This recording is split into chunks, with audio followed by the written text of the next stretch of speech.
Enemiz Hazreti Aişa diyer, Peygamberimiz havası yok bolup yağdayı ağırlananna bana aydardı, ey Ayşe okuydu bana dem sallıyerdi diye. Biz birine okuyup bana Kur'an'dan dem sallimek bir Peygamberimizin mübarek sünnetine bağ atmış. Nättir bana hafif föttirip deyip o cürük dille girmek, biz ehli sünnet akidamızda o cürük dille girmek yok zattır.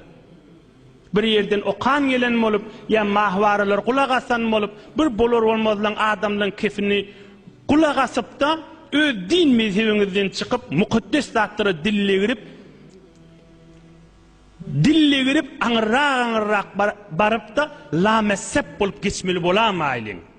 Peygamberimiz Aleyhissalatu vesselam'ın derman ödünün eden işişi. O enemiz Hazreti Aişa diyenmiş, bana dem sallip. Kana ya'muruni, bana buyururdu diye. Bana kul a'udhu bi rabbil felak, kul a'udhu bin nas, kul huvallahu okuydu dem sallip diye. Hanattır bahap çıfetip deyip dille amellerdir. Ya onu şuhi edip ya maskara edecek bolup ya dem sal ya aymenni uçfledeyin, aymenni nehmedeyin gülüşük bulup edilmeli zat değildir. Hudayin o zatlara etmek Hudayin kaharına düşürür.